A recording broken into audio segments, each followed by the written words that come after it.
आज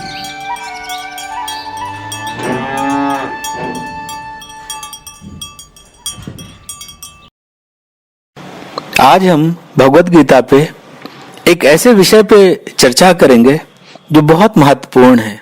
और अर्जुन का जो ये प्रश्न है वो निश्चित रूप से लोगों के मन में उठता ही होगा।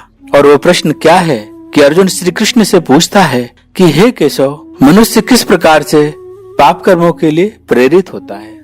कभी कभी ऐसा लगता है कि मानो कोई उसे बलपूर्वक उन कर्मों की ओर ढकेल रहा हो।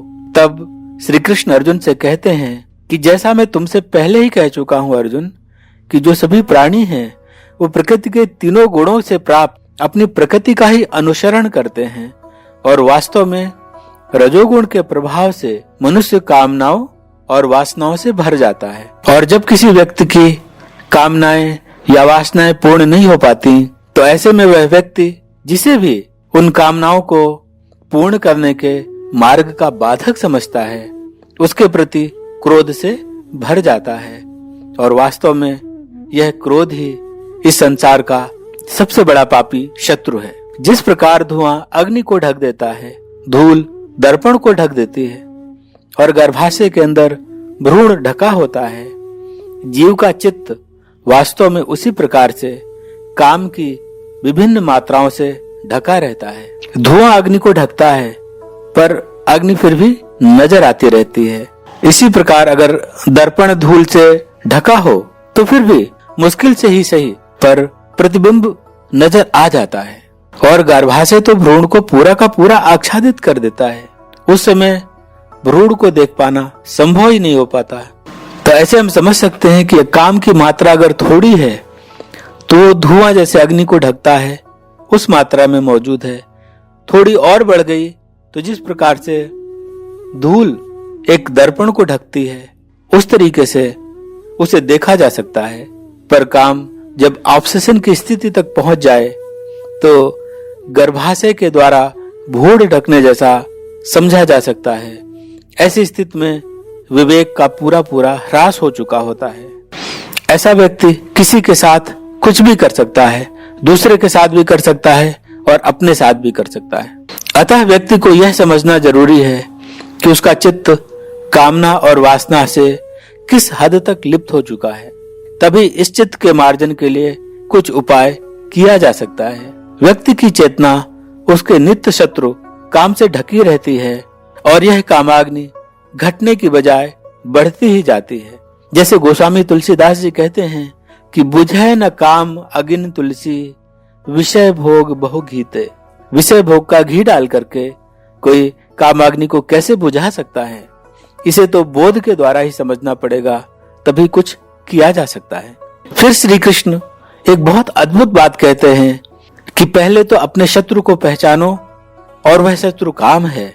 और जब ये जान जाओ कि तुम्हारा शत्रु कौन है तो यह भी जानो कि वह रहता कहां पर है, तभी तो उसको वहां से हटाने का कुछ उपाय किया जा सकता है। अतः कृष्ण कहते हैं कि हे अर्जुन, व्यक्ति की इंद्रियां, मन और बुद्धि ही इस काम के निवास स्थान है और यह काम इनको अपने नियंत्रण में ले लेता है और व्यक्ति पूरी तरीके से मोहित हो जाता है। उसे अच्छे बुरे की परख समाप्त हो जाती है। इसलिए अर्जुन, यदि कोई अपने इस काम रूपी शत्रु पर विजय प्राप्त करना चाहता है तो पहले उसे अपनी इंद्रियों, मन और बुद्धि को वश में करना पड़ेगा, जिससे पाप के इस महान प्रतीक को पहचान कर उसका दमन किया जा सके। अन्यथा यह काम न केवल उस व्यक्ति के ज्ञान बल्कि विज्ञान, जिसे अनुभूतिक ज्ञान भी कहते हैं, उसे भी नष्ट कर देता है। देखो, जैसे घोड़ा रथ को खींचे और जिधर चाहे उधर ले जाए तो रथी कभी भी अपने गंतव्य को नहीं पहुंच सकता है। इंद्रियां घोड़े के समान है, मन लगाम के समान है और बुद्धि रथी के समान है। यदि घोड़े लगाम को अपने अनुसार खींचे और रथी भी उसी तरफ खींच जाए तो लक्ष्य भटकना तय है। अतः बुद्धि रूपी रथी को मन रूपी लगाम को नियंत्रित करके इंद्रिया रूपी घोड़े को अपने जीवन के लक्ष्य के अनुसार हाँकना पड़ेगा, जिससे इंद्रियां कामनाओं और वासनाओं की ओर न भागकर जीवन के परम लक्ष्य आत्म साक्षात्कार के प्रति सजग हों। क्योंकि जड़ शरीर के ऊपर इंद्रियां और उनके ऊपर मन, और मन के ऊपर बुद्धि, और बुद्धि के ऊपर आत्मा विराजता है। और अंतर्मुखी होकर यह जानने का प्रयास किया जाना चाहिए।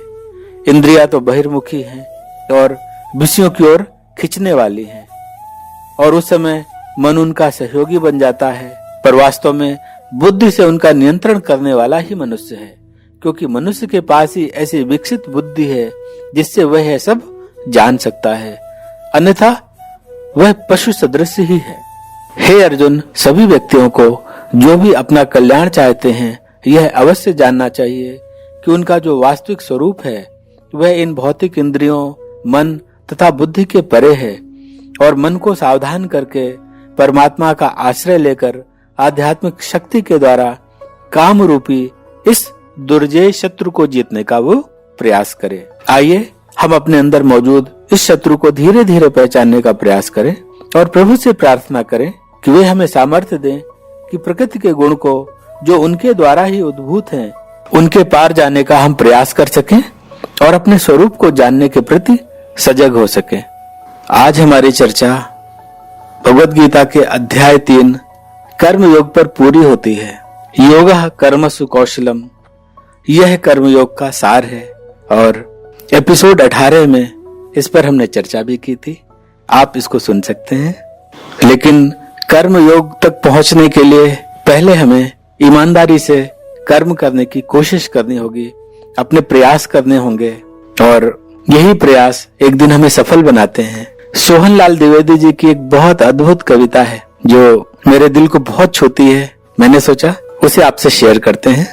लहरों से डरकर नौका पार नहीं होती, कोशिश करने वालों की हार नहीं होती। नन्ही चींटी जब दाना लेकर चलती है, चढ़ती दीवारों पर 100 बार फिसलती है। मन का विश्वास रगों में साहस भरता है, चढ़कर गिरना गिरकर चढ़ना ना खरता है। आखिर उसकी मेहनत बेकार नहीं होती, कोशिश करने वालों की हार नहीं होती। डुबकियां सिंधु में गोताखोर लगाता है, जा जाकर खाली हाथ लौट कर आता है।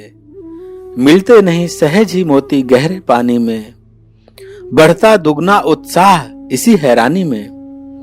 मुट्ठी उसकी खाली हर बार नहीं होती, कोशिश करने वालों की हार नहीं होती। असफलता एक चुनौती है, स्वीकार करो। क्या कमी रह गई देखो और सुधार करो। जब तक न सफल हो नींद चैन को त्यागो तुम, संघर्ष का मैदान छोड़ मत भागो तुम। कुछ किए बिना ही जय जयकार नहीं होती, कोशिश करने वालों की हार नहीं होती। अगले एपिसोड में हम भगवद गीता के अध्याय 4 पर चर्चा करेंगे। आज इतना ही। जय गौ माता, जय गोपाल।